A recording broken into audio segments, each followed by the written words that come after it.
Hello friends, कैसे हो आप सब। मैं इसी का स्वागत करती हूँ आपका आपके यूट्यूब चैनल स्टूडेंट इंडिया पे। तो आज हम इस वीडियो के अंदर समाज के बारे में पढ़ेंगे कि समाज क्या होते हैं।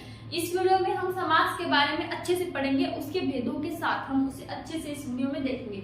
देर ना करते हुए वीडियो शुरू करते हैं। समाज की परिभाषा क्या होती है? अनेक शब्दों को जोड़कर मतलब उन्हें मिलाकर नए शब्द बनाने की प्रक्रिया को समास कहते हैं। मतलब बहुत सारे शब्द होंगे, उन्हें हम जोड़ेंगे और उसे जो नया शब्द बनेगा, जो प्रक्रिया होगी, उसे हम क्या कहेंगे?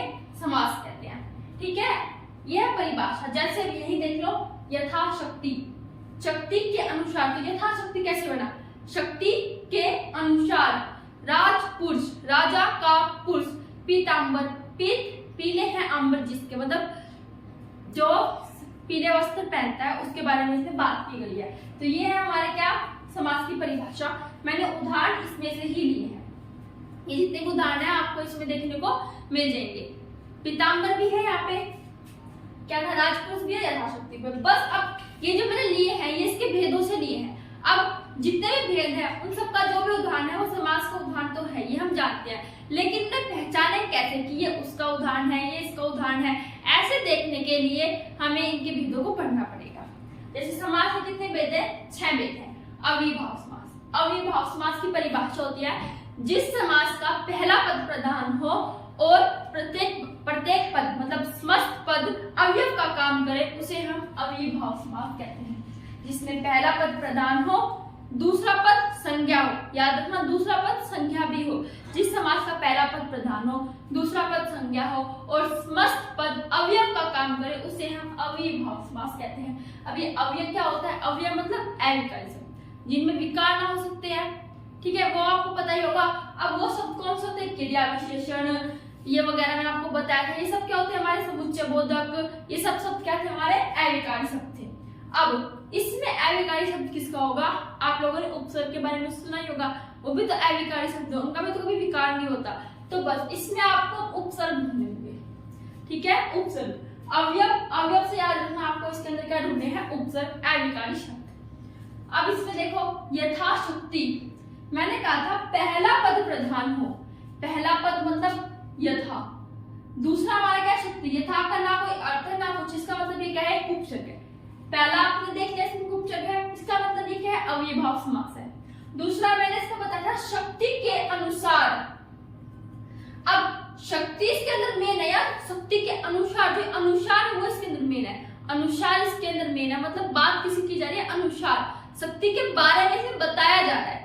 तो कौन सा शब्द प्रधान हुआ? पहला पद प्रधान हुआ, यथाशक्ति, शक्ति के अनुसार। ऐसे ही आजन्म, आजन्म का है जन्म से लेकर, जन्म तो इसके अंदर है ही, और आ हमारा क्या हो गया? उपसर्ग हो गया। तो ये उपसर्ग देख के तो आप समझ गए कि ये अविभाव समास है।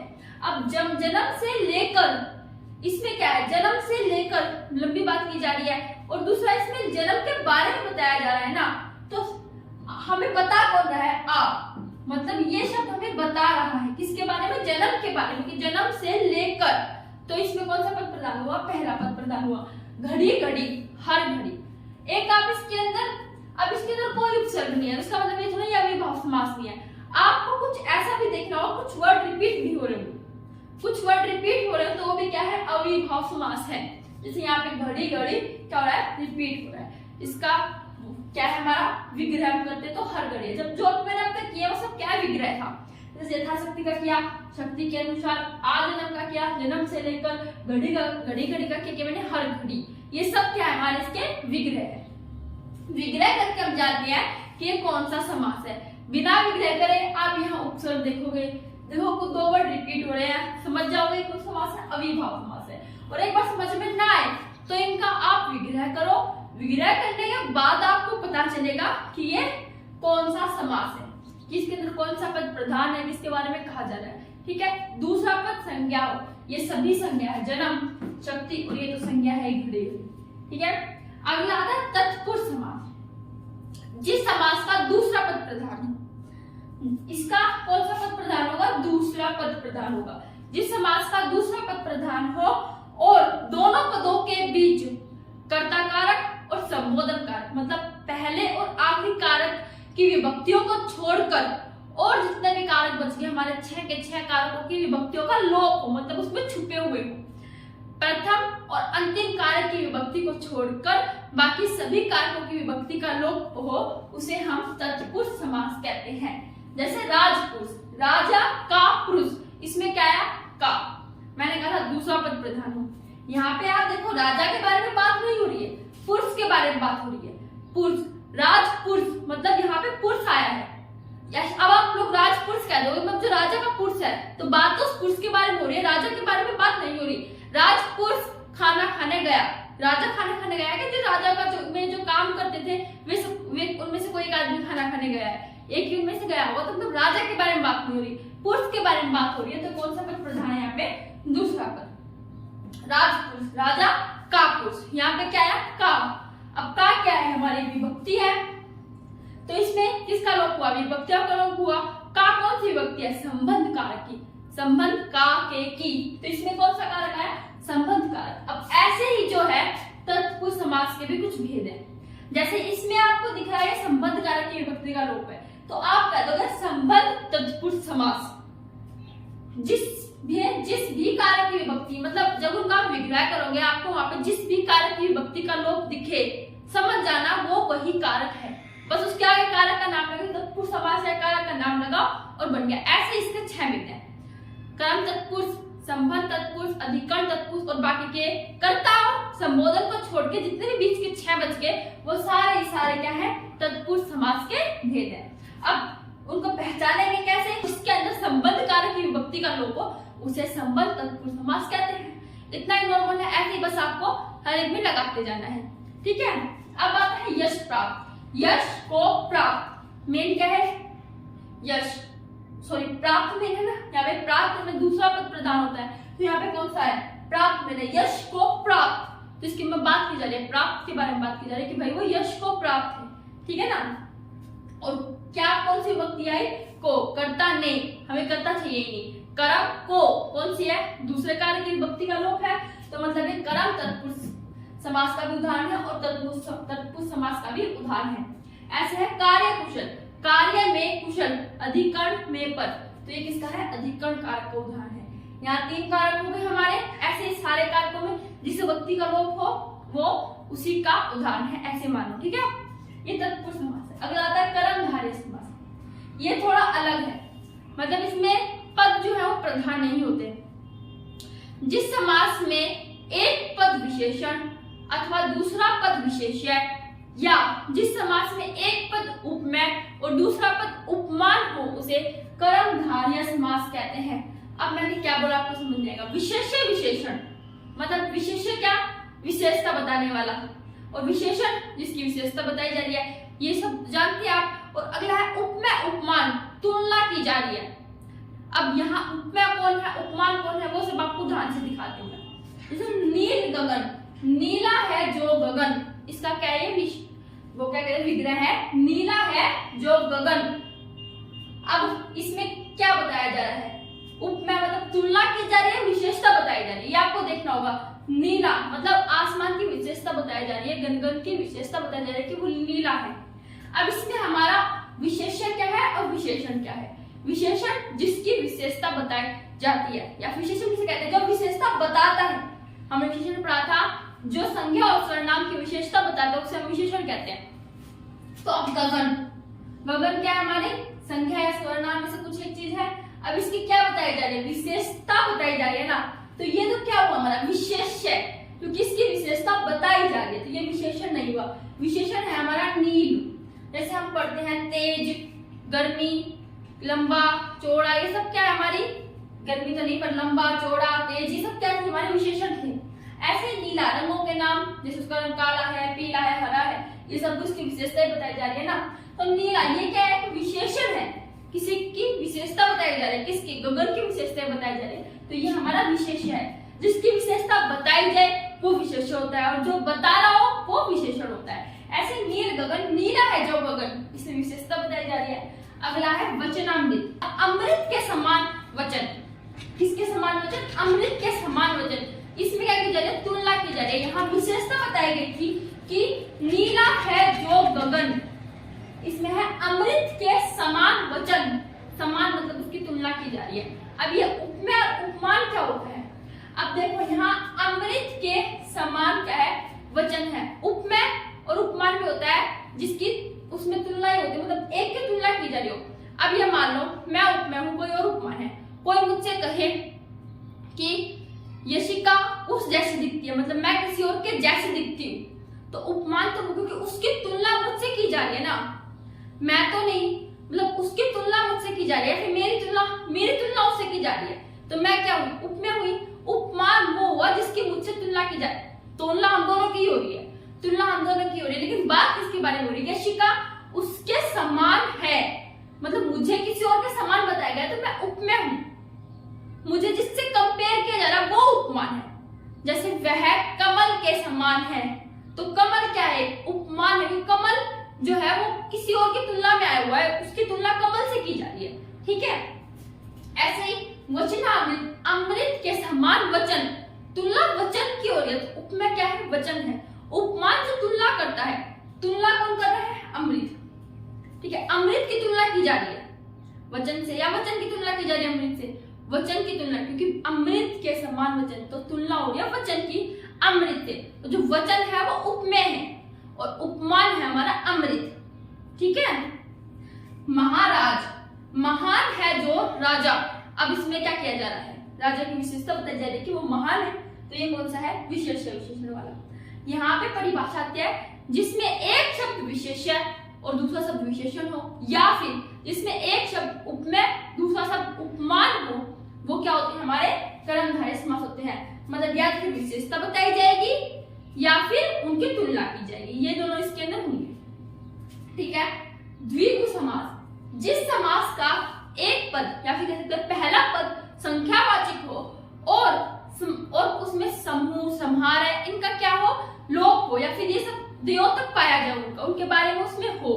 जैसे समूह, समाहार, किसी समूह के बारे में बात की जाए, वो क्या होता है? हमारा द्विगु समास होता है। इसमें समाहार भी यूज होगा, समूह भी यूज होगा। जब उनका हम विग्रह करेंगे, ऐसे ही नहीं दिखेगा। विग्रह करने पर क्या दिखेगा? हमें समूह और समाहार दिखेगा, लेकिन संख्यावाचक मतलब संख्या 1 2 3 4 ये संख्या आए, पहला पद ऐसा हो, तो वो कौन सा समास है? हमारा द्विगु समास है। जैसे चौराहा, चौ मतलब चार, चार राहों का समूह या फिर चार राहों का समाहार, तो ये क्या है? हमारा द्विगु समास है। इसमें चार आया और समाहार आया, समाहार भी लगा सकते हो, समूह भी लगा सकते हो। ठीक है, नवग्रह,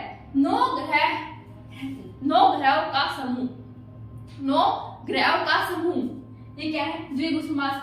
पंचतंत्र, 5 तंत्रों का समूह या फिर 5 तंत्रों का समाहार। अब इसमें क्या था? समूह, समाहार, 1 2 3 4 5 ऐसे शब्द है, तो ये क्या है? द्विगु समास, क्योंकि इसमें पहला पद क्या है? संख्यावाचक है और समूह और समाहार का द्योतक है, मतलब उसमें पाए जा रहे हैं। ठीक है, द्वंद्व समास, अब ये सबसे अच्छा है। इस समास का दोनों ही पद प्रधान होते हैं। इसमें पहला पद प्रधान था, इसमें दूसरा पद प्रधान था, इसमें पहला पद संख्यावाचक था और इसमें क्या है? दोनों ही पद प्रधान, मतलब दोनों का ही अपना अपना महत्व होता है।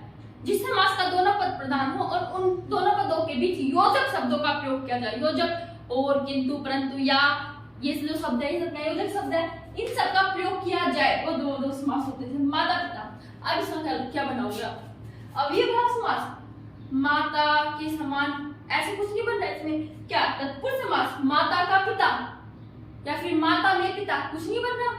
कर्मधारय समास, कर्मधारय समास का एक और है कि आपको जब उनका विग्रह करोगे, अब मैंने कहा है जो के समान, है जो आया तो मतलब वो विशेषण है, मतलब जैसे इसमें है जो आया था, नीला है जो गगन, तो मतलब उसकी विशेषता बताई जा रही है। और अगर विशेषण होगा ज्यादा तो के समान आता है, जैसे इसमें आया था अमृत के समान वचन, ऐसे इसमें है जो के समान, ये शब्द का प्रयोग बहुत होता है विग्रह करने पर, तो ये कर्मधारय का था। अब इनका विग्रह करो, इसका माता पिता का क्या विग्रह करना था आपको?